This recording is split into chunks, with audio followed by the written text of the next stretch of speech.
Students, आज का topic है question 11th from miscellaneous exercise chapter 2। Question is let f be a subset of z cross z।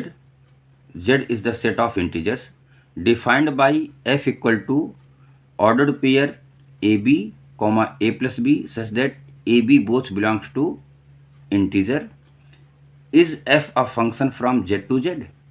Justify your answer. तो answer इसका होगा no. No, f is not a function from z to z। अब justify करने के लिए एक example ले लेते हैं। लेट कोई भी दो इंटीजर ले लेते हैं, 2 and 3 बिलोंग्स टू z। अब हम इसके ऑर्डर्ड पेयर्स बनाएंगे कैसे? A B equal to 2 into 3 that is 6 मिलेगा। A plus B equal to, हम इसको ए इसको भी मान लेते हैं, 2 प्लस 3 दैट इज 5 मिलेगा।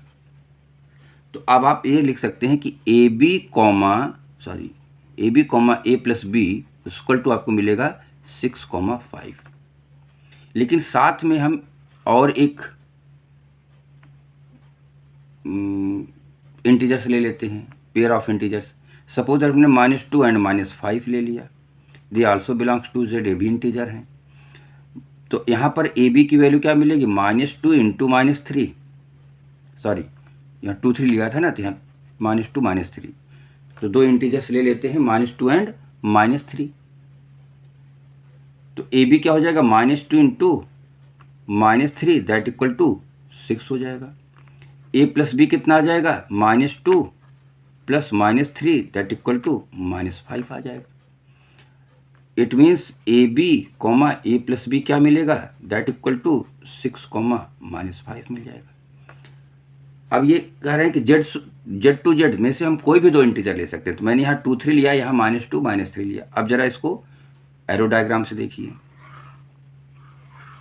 यहाँ पर हमको 6 मिलेगा और इसमें हमको मिले, ये तो z है पूरा, ये भी z है, तो 6 की इमेज क्या मिलेगी? 5 मिलेगी।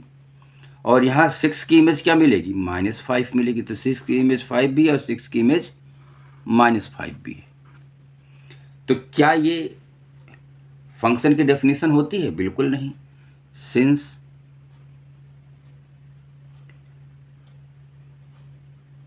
The element 6 in domain have two images,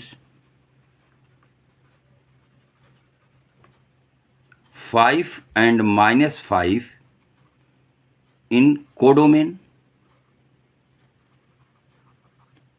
of f. So f is not a function from z to z। हम कोई भी दो नंबर ले सकते थे, कोई भी दो इंटीजर्स ले सकते थे, इसलिए हमने 2 and 3 और 2 -2 and -3 सेलेक्ट किया था। अब इसी तरीके से आप कोई भी 5 और 7 ले लीजिए, -5 और -7 ले लीजिए, जिसमें से आप दिखाएंगे कि एक ही एलिमेंट की दो इमेज बन जा रही है। इसका मतलब कि वो फंक्शन नहीं होगा।